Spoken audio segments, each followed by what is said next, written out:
Buenas tardes, ¿cómo les va? Buenas tardes. ¿Todo tranqui?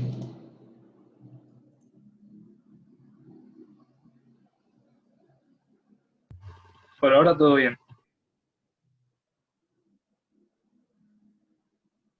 Hola, profe. ¿Cómo andan? ¿Qué se cuenta de nuevo?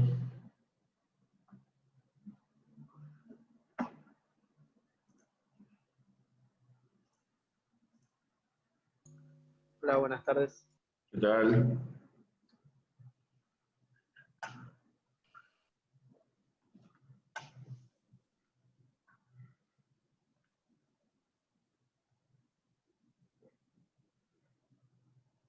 Cada vez menos concurrencia a clase.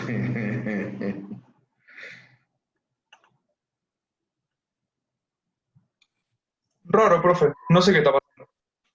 ¿Cómo? Medio raro, porque siempre hubo bastante gente. Sí, pero ha ido cayendo el número con el correr de la...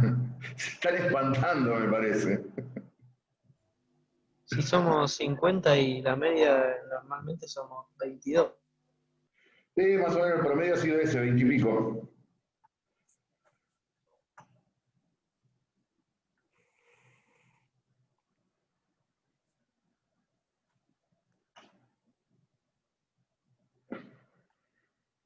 ¿Cómo le va, mi amigo Cires? Bueno, doctor Pizarra, ¿cómo está usted? ¿Cómo le va? Bien, bien, todo tranqui. Acá estamos, esperando su clase. Como siempre, un placer. ¿Cómo está ¿Usted? todo? Bien, bien, todo tranqui. Por suerte, todo muy tranquilo por ahora. ¿Por allá está con el general? General está acá a mis pies. ¿Cómo lo siguen, Está completamente despatarrado arriba de su frazada. Yo tenía un amigo que decía, nunca voy a tener perro, nunca voy a tener perro. No me gustan los perros. ¿Lo No sé qué conocía? sea.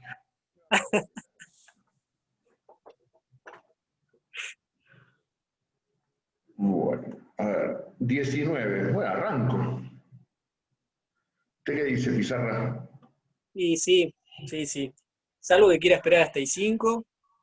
Si no, ya está el quórum como para iniciar. Bueno, mientras tanto, si... ¿Cómo andas, Caro? ¿Cómo terminaste tu cumpleaños? ¿Cómo les va? Muy bien, por suerte, muy bien. ¿Hay torta? No me llegó nada, ¿eh? Está un poco lejos usted. Cuando vuelva comeremos todos torta. Ahí la saludan, miren. ¿Qué dicen? Ger, antes de que Muchas gracias. arranques, Sí, y les iba a hacer una sugerencia a los chicos, a ver qué te adelante. parece. Sí, Eh, Relativa a los trabajos prácticos, cuando tienen alguna duda, mi sugerencia era que escriban en un comentario en el trabajo, porque de esa manera nos notifica automáticamente. A lo mejor si suben la consulta en el panel novedades, no nos llega el mail que ustedes publicaron algo en novedades y por ahí tardamos más en contestar. Eso a modo de sugerencia. Igual lo revisamos asiduamente al panel de novedades, pero capaz que de la otra manera es un poco más rápido. sí, tenés razón, no están entrando directo al correo. Claro.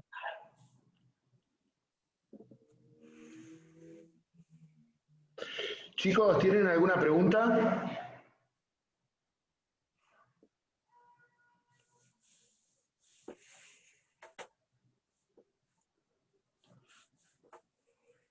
¿Nada? No, pero por el momento. Bueno, vamos. Ayer un compañero le preguntó si tenía alguna clase de guía para estudiar para el parcial. ¿Pudo buscarla? No, todavía les dije ayer, denme unos días para buscar. Tranqui, tranqui, profe. Usted dice que con esa guía vamos a andar bien para la hora de cuando nos toque rendir. Es lo que, y generalmente esas guías que subo es lo que pregunto en el examen. Ah, bueno, bueno. Me quedo tranquilo entonces.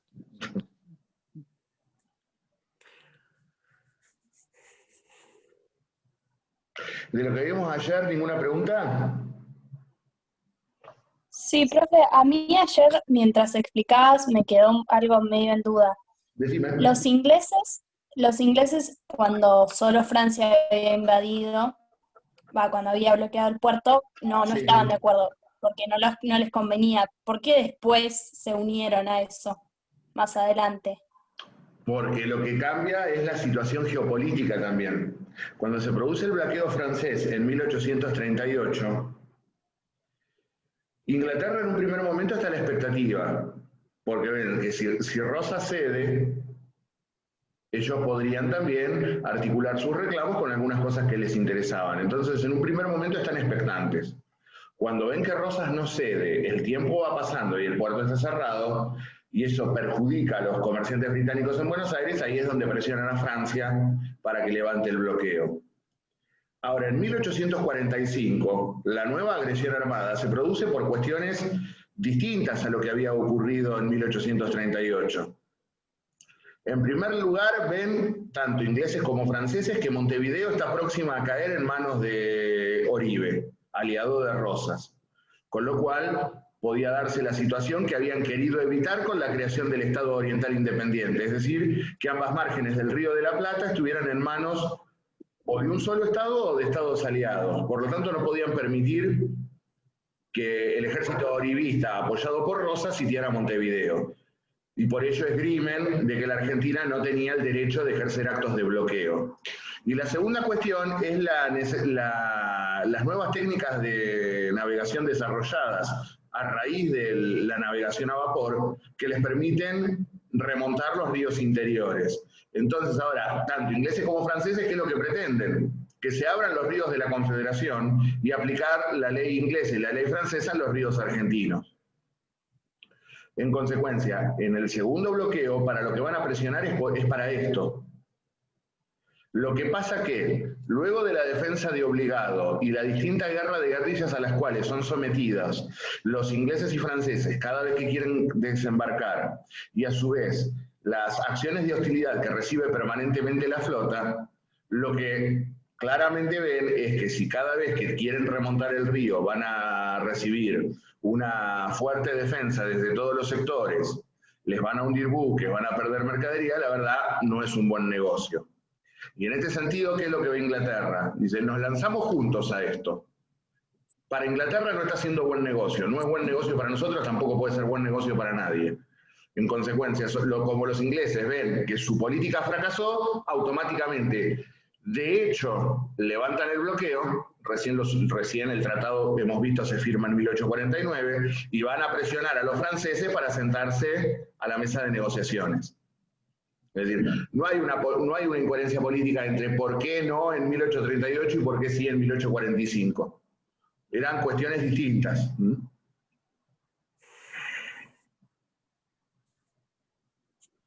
Claro, sí, o sea, eso lo entendía. Mi pregunta era, ¿no les sigue siendo perjudicial a ellos no poder meter sus productos, digamos, por medio por culpa del bloqueo? Lo que pasa que bloquearon el puerto, pero esta vez vinieron con la flota mercante, como les digo siempre, vinieron los buques de guerra y atrás los buques mercantes.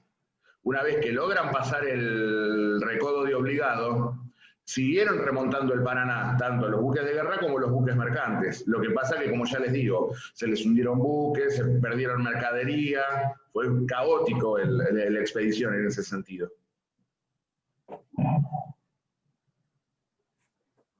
Gracias. Nada. ¿Alguna otra duda, chicos?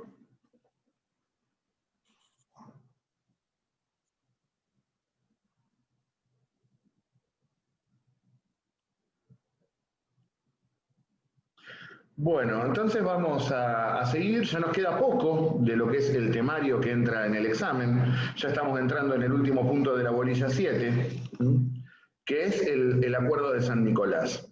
Nosotros en el día de ayer vimos cómo, producto de las presiones que ejercen los brasileños para que Urquiza cumpla los tratados comprometidos en mayo y en noviembre de 1851, se habían firmado los protocolos de Palermo, por los cuales hemos visto se le cancela el ejercicio de las relaciones exteriores al gobernador de Buenos Aires y se le otorga dicha potestad a la persona de Justo José de Urquiza, con efecto retroactivo a mayo de 1851. En esos mismos protocolos hemos visto que se convocaba a la comisión representativa del Pacto Federal y 2 días después, cuando se dieron cuenta que era imposible la convocatoria a la comisión, primero porque había sido autodisuelta legítimamente en 1832, y en segundo lugar porque dichas atribuciones ahora correspondían al gobernador de Buenos Aires, es decir, a Vicente López, directamente se decide convocar a los gobernadores del interior. Se decide convocar a todos los gobernadores a reunirse en la ciudad de San Nicolás de los Arroyos en el mes de mayo de aquel año 1852. Vuelvo a reiterar entonces, frente a la imposibilidad de convocar a la comisión representativa, por los motivos que acabo de escribir, directamente se convoca a los gobernadores de provincia. Y esto nos lleva a tener que ver, bueno, ¿cuál era el orden imperante en las provincias luego de la caída de Rosas? Porque hemos visto que luego de la solución de los distintos conflictos internos que se vivieron durante el periodo de la Confederación Rosista, hacia 1850 prácticamente todos los gobernadores estaban encolumnados detrás de Rosas. Sin embargo, nadie concurrió a su auxilio a la batalla final de Caseros, y luego de caído Juan Manuel, los gobernadores rápidamente se pusieron en una posición defensiva, adhiriendo provisoriamente al nuevo régimen imperante. En este sentido, Urquiza va a entablar negociaciones políticas con los gobernadores a los efectos de tranquilizarlos. Y miren, mi problema era con Rosas, no es con ustedes, yo voy a respetar las situaciones provinciales, ustedes respétenme a mí y no vamos a tener ningún tipo de problemas. En este sentido, lo que más le preocupaba a Urquiza era principalmente las provincias cuyanas, puesto que allí se encontraba apostado la división oeste del ejército de la Confederación, al mando del gobernador de San Juan, Nazario Benavides. En este sentido, era un ejército, el de Benavides, que podía inclinar todavía el resultado de la guerra, de la batalla de Caseros.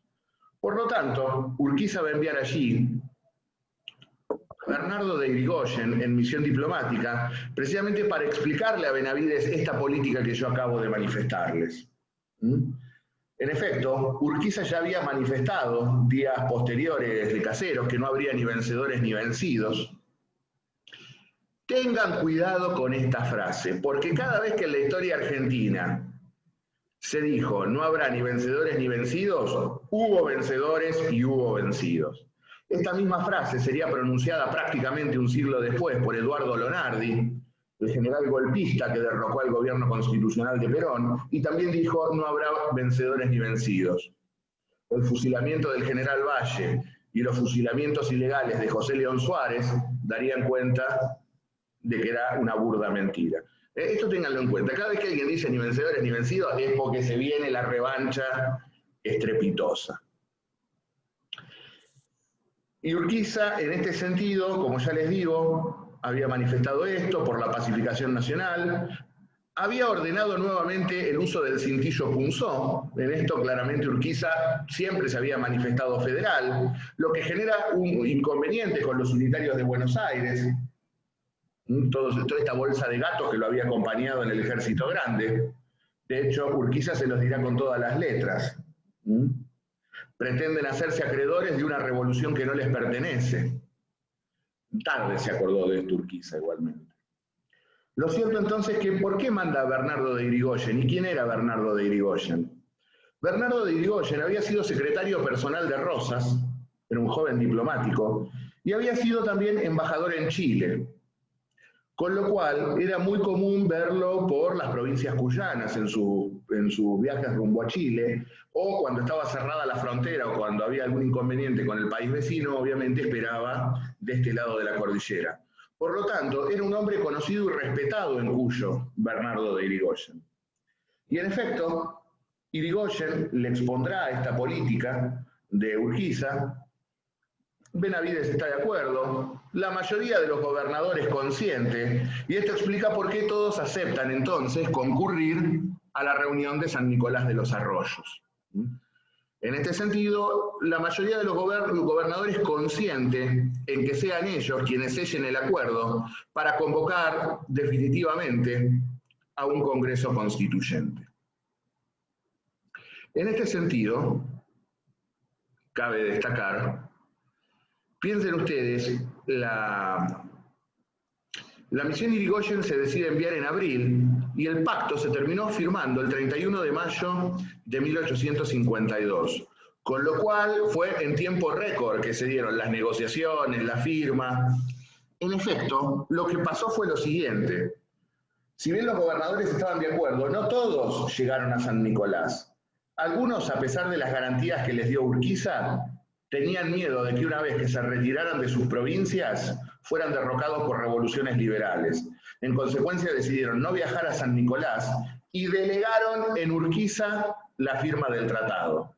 El gobernador de Catamarca, el gobernador de La Rioja y el de Salta directamente, estamos de acuerdo con vos, firmá el nombre nuestro, Urquiza. Y Urquiza tenía la firma de él, la de 2 o 3 gobernadores más. Hay otros que llegaron cuando ya se había redactado el acuerdo, por lo tanto, llegaron, firmaron y se fueron. Es decir, fue muy poco lo que se debatió en San Nicolás. Podríamos decir que fue un contrato en blanco, un cheque en blanco que se le firmó a Urquiza prácticamente. Y este acuerdo de San Nicolás será sumamente trascendente por 2 motivos. En primer lugar, es el acuerdo que va a regular finalmente la convocatoria al Congreso General Constituyente que dictará la Constitución vigente con sus reformas posteriores.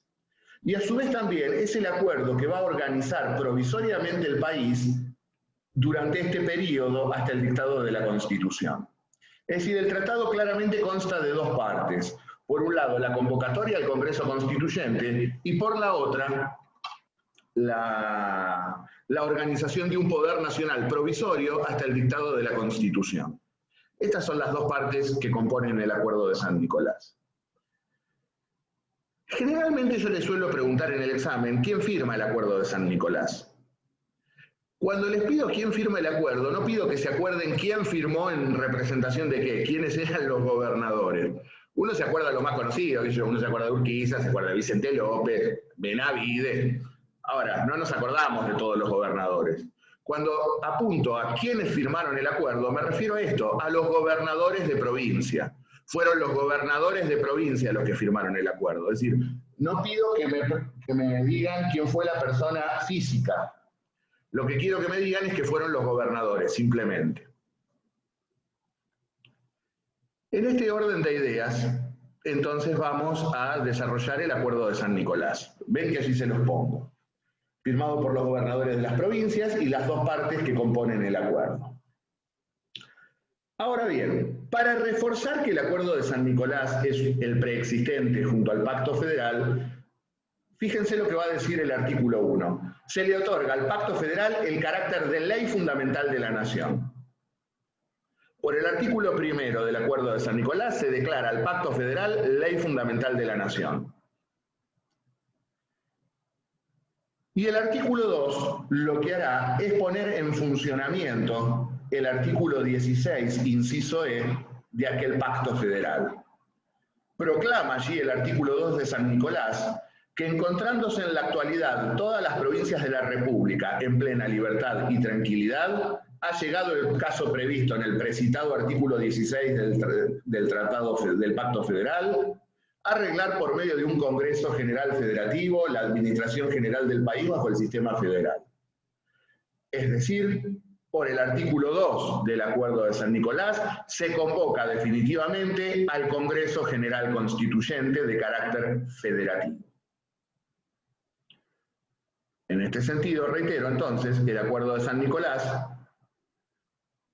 trayendo a colación al Pacto Federal, convoca finalmente al Congreso Constituyente. Por ello, nuestro preámbulo dice claramente, por voluntad y elección de las provincias que lo componen y en cumplimiento de pactos preexistentes. Los pactos preexistentes son estos 2, el Pacto Federal y el Acuerdo de San Nicolás. Finalmente, entonces, ahora sí, estaba convocado el Congreso General Constituyente. ¿Vamos hasta acá? El artículo 3 aparece ahí colgado de la nada, no tiene nada que ver con nada. ¿Por qué aparece ahí? Caprichito de Urquiza. El artículo 3 fue, en cierto modo, el porqué, el pronunciamiento de Urquiza. Fíjense lo que dice este artículo. Arranca, dice, estando previsto en el artículo 9 del tratado, referido, bla, bla, bla, que habiéndose notado por una larga experiencia los funestos efectos que produce el sistema restrictivo seguido en alguna de ellas, es decir, las trabas comerciales que Rosas había puesto a Justo José de Urquiza, claramente, acá está el quid de la cuestión, acá está por qué Caseros. Para terminar con la larga experiencia, los funestos efectos que produjo el sistema restrictivo llevado por la provincia de Buenos Aires. Ahí está, Urquiza no se levantó ni por la Constitución, ni por la democracia, ni por la libertad. Claramente, Urquiza se levantó porque Rosas le cortó sus negocios personales. Aquel tráfico irregular del cual hemos hablado en el día de ayer. Cuando prohibía a los puertos argentinos comerciar con los buques que tocaran el puerto de Montevideo y les prestaba la bandera argentina para seguir comerciando. Cuando Rosas había prohibido abastecer la plaza de Montevideo y seguía comerciando. Cuando Rosas prohibió la exportación de oro y el oro se iba por Entre Ríos. Cuando decide hacer cirugía mayor y cortar con este drenaje, es cuando Urquiza se levanta. Y lo puso en el artículo 3. Y ordena, obviamente, este artículo 3, la libre circulación de mercaderías por todo el territorio. Lo di a título ilustrativo, no importa si se lo guardan o no por el examen, el artículo 3. Lo importante, reitero, es cómo se organizó el Congreso, que es lo que viene, y cómo se organizó el país hasta el dictado de la Constitución. Ahora sí, vamos, como les dije hoy, del artículo 4 al artículo 12, está la organización del Congreso Constituyente. El artículo 4 va a establecer que el Congreso tendría que comenzar a sesionar en el mes de agosto y que los diputados serían elegidos de conformidad con la ley electoral vigente en cada provincia. Es decir, cada provincia va a elegir sus diputados de acuerdo a su propia ley electoral. Por ejemplo, en la provincia de Buenos Aires, ¿qué ley se iba a usar?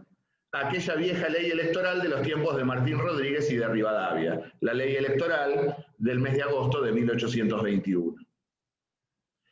Por regla general, para cargos nacionales, yo uso la ley nacional, para cargos provinciales utilizo la ley electoral provincial.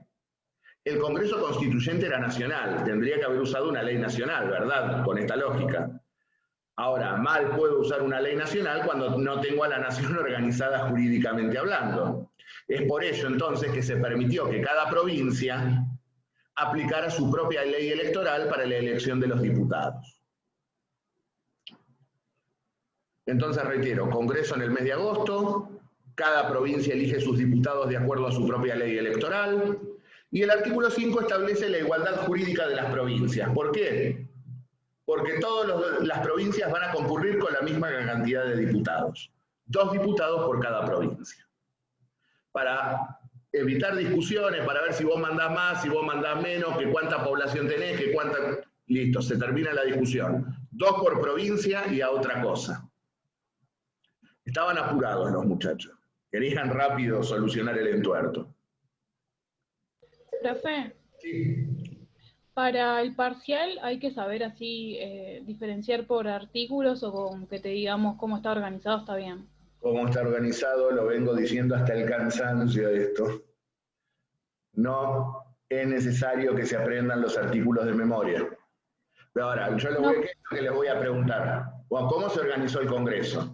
Y entonces ahí sí me tienen que decir, bueno, iba a funcionar en agosto, se tenía que reunir en agosto, los diputados se elegían de conformidad con la ley electoral local, 2 diputados por provincia. El contenido es lo importante, no el número. Y algo que es sumamente trascendente, el artículo 6.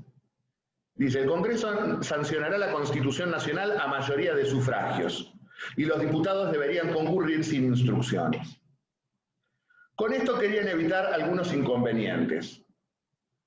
Si ustedes recuerdan, cuando hemos visto la Constitución del 26, se había establecido que la misma tenía que ser sometida luego a aprobación de las provincias, con el desastre que resultó, el país sumido en una guerra civil y todas las provincias rechazando la Constitución.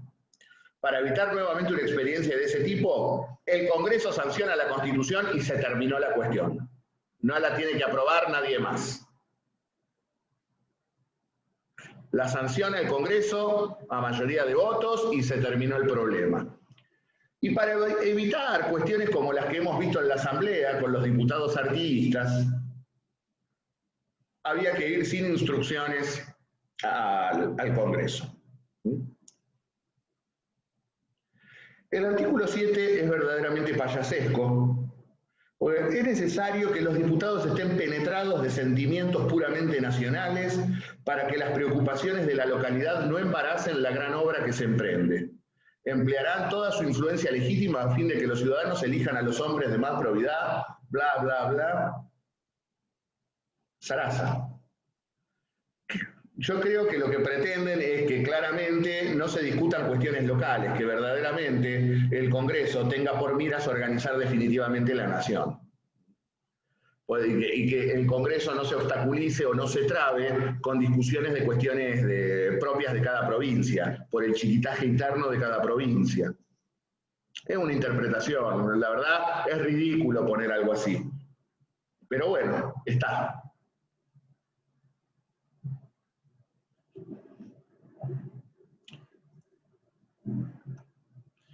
Se le concede inmunidad de opinión a los diputados. ¿Qué significa esto? No pueden ser molestados por las opiniones vertidas durante los debates en el recinto. Esto es lo que se conoce inmunidad de opinión. Es decir, nadie me puede iniciar una causa o intentar querellarme por las cosas que yo diga en el recinto, en el debate de sesiones. Eso es lo que se denomina inmunidad de opinión. Garantizándose también, dice, su seguridad individual. También tenían inmunidad de arresto. Lo que se denomina fueros parlamentarios.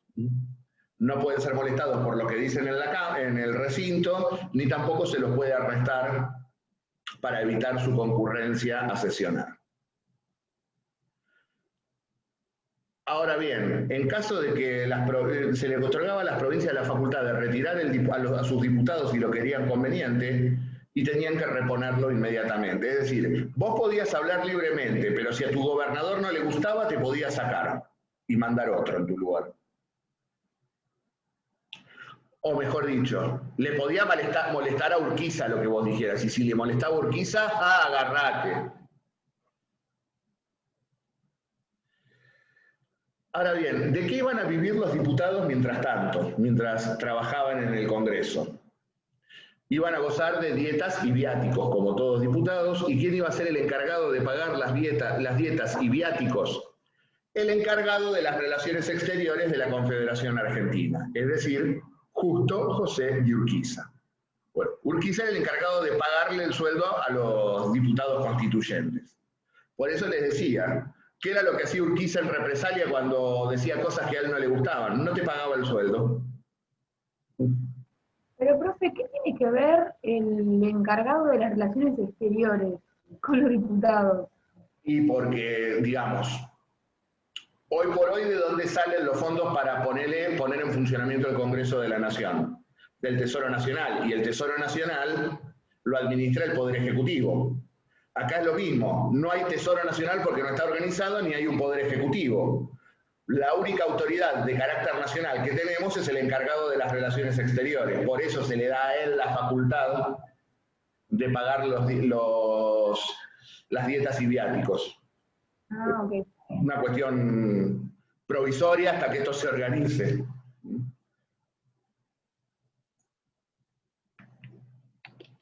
Ahora vamos a ver que van a organizar provisoriamente un tesoro que estaría a cargo precisamente de Urquiza, obviamente. ¿En manos de quién iba a estar?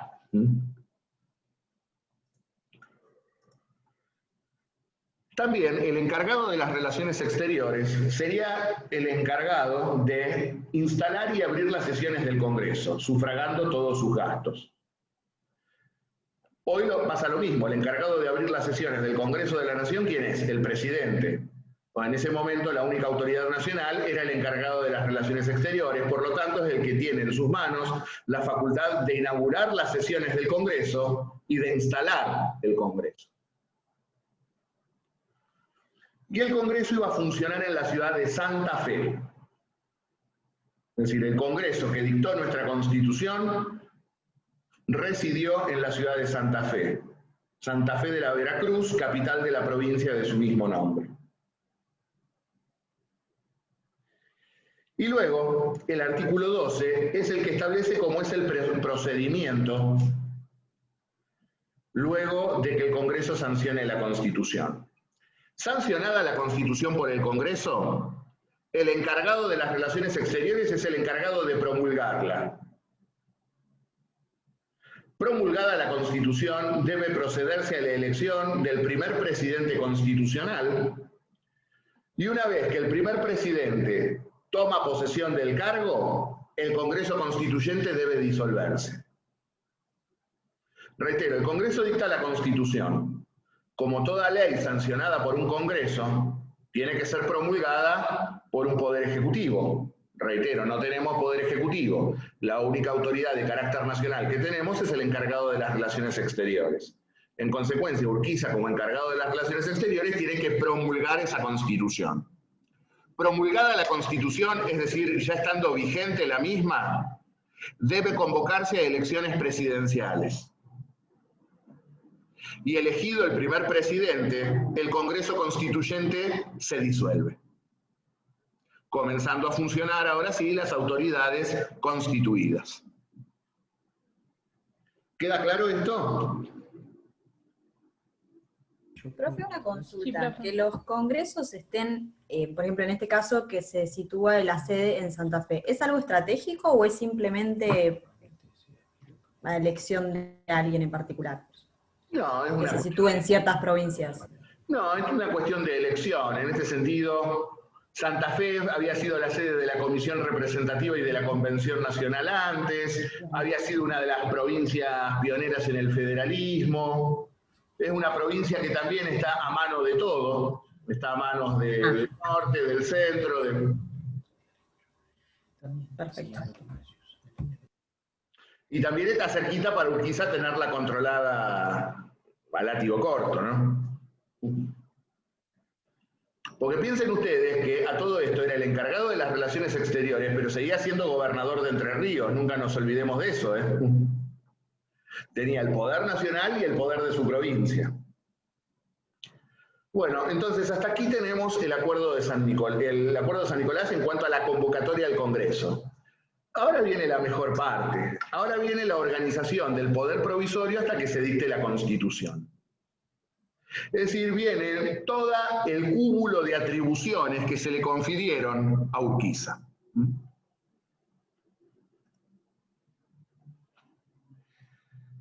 En primer lugar, el artículo 13 establece que los gobernadores serían los encargados de mantener la paz en sus respectivos territorios. Es decir, la idea era que el Congreso se celebrase sin mayor problema, sin ningún conflicto interno, y los gobernadores serían los encargados de mantener la paz en el interior, es decir, en sus respectivos territorios.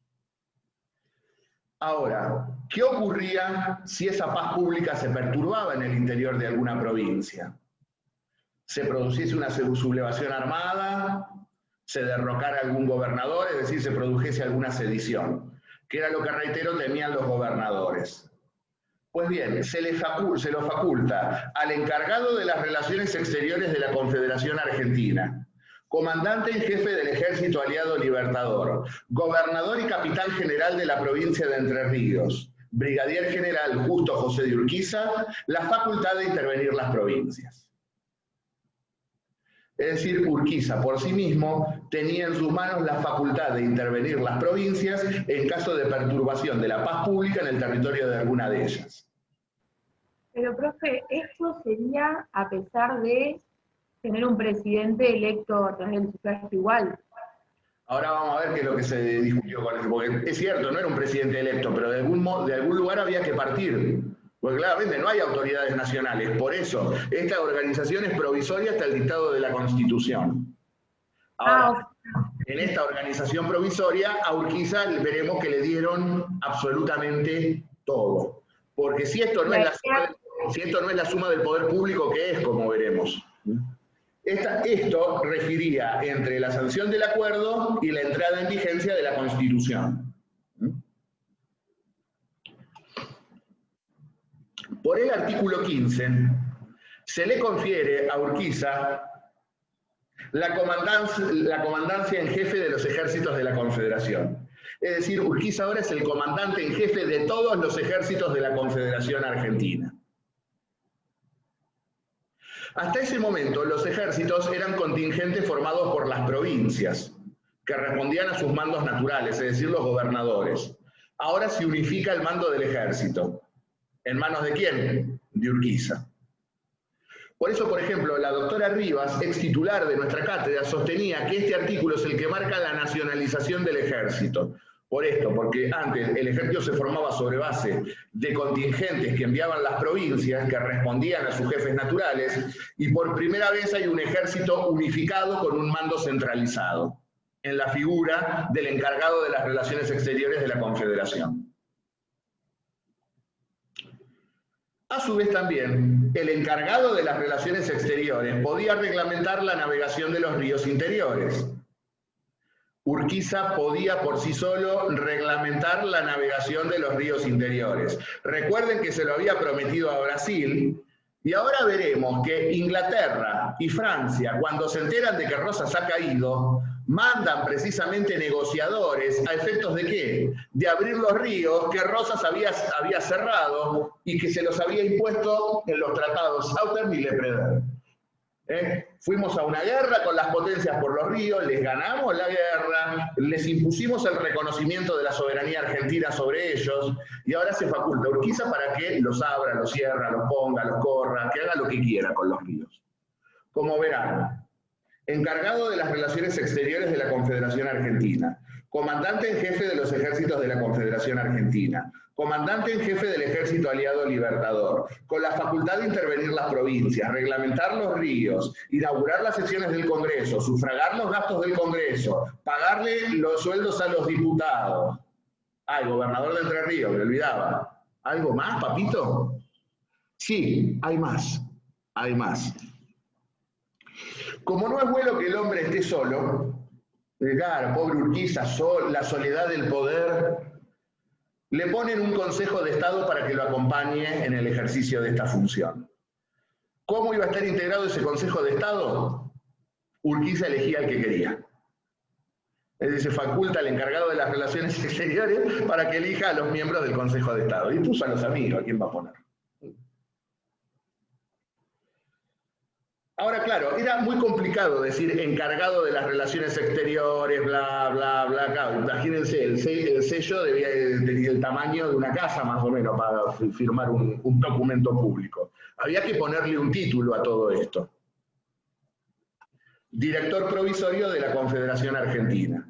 Se le confiere al encargado de las relaciones exteriores el título de director provisorio de la Confederación. ¿Por qué le pusieron el título de director? La verdad no lo entiendo, porque si había un cargo que era reluctante a las provincias, que era odiado por las provincias, que traía un mal recuerdo a las provincias, ese era el directorio. Sin embargo, le pusieron director. Creo que no se animaron a ponerle presidente. Que tuvieron el escrúpulo de no ponerle presidente y bueno, es el director provisorio. Y por último, ¿de dónde sale la Platini? ¿De dónde sale la Tarasca? ¿De dónde sale la plata?